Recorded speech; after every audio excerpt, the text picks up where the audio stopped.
Multivitamin ছাড়াও আরও একটি ওষুধ আছে যা আপনাদের কোয়েল পাখির ওজন ও ডিম বৃদ্ধিতে সাহায্য করবে। এটা হলো জিসবেট। জিসবেট হলো একটি বিশেষ ধরনের ভিটামিন ও খনিজ সাপ্লিমেন্ট যা সাধারণত হাঁস, মুরগি, কোয়েল পাখি এবং অন্যান্য পোল্ট্রি পাখির জন্য ব্যবহৃত হয়। এটি মূলত পাখির স্বাস্থ্য বৃদ্ধি করে এবং ডিম উৎপাদন বৃদ্ধির জন্য ব্যবহৃত হয়।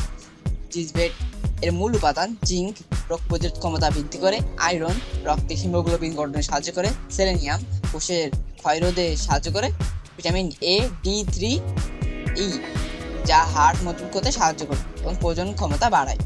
জিসবেটের ব্যবহার ওজন বৃদ্ধিতে এটি ব্যবহার করা হয়। পাখির পানির সাথে মিশিয়ে দিলে ক্ষুধা বাড়ে এবং ওজন বৃদ্ধি হয় এবং পুষ্টি শোষণ বাড়ায়। ডিম উৎপাদন বৃদ্ধি, ডিমের আকার বড় করে এবং ডিমের সংখ্যা বাড়াতেও সাহায্য করে। হাড় মজবুত করে, ক্যালসিয়াম শোষণ বাড়াতে হাড় শক্তিশালী করে। রোগ প্রতিরোধী ক্ষমতা বৃদ্ধি, পাখিকে বিভিন্ন ধরনের ব্যাকটেরিয়া ও ভাইরাস জনিত আক্রমণ করে, যা থেকে এটি সুরক্ষা দেয়। বাচ্চা পাখির বৃদ্ধি, বাচ্চা পাখির দ্রুত বৃদ্ধির জন্য এটি ব্যবহার করা হয়। ব্যবহার বিধি, সাধারণত পানির সাথে মিশিয়ে খাওয়ানো হয়। 1 লিটারে 1 থেকে 2 গ্রাম মিশিয়ে দিতে হয়। সপ্তাহে 2 থেকে 3 বার ব্যবহার করতে হয়। খাদ্যের সাথে মিশিয়ে দেওয়া যায় না। লিকুইড লিকুইড খাদ্যের সাথে মিশিয়ে দেওয়া যায় না। সতর্কতা, অতিরিক্ত ব্যবহার করবেন না, কারণ অতিরিক্ত ডোজ পাখির লিভার ও কিডনির ক্ষতি করতে পারে। শুদ্ধ পানি ব্যবহার করুন যাতে পাখির স্বাস্থ্য ভালো থাকে।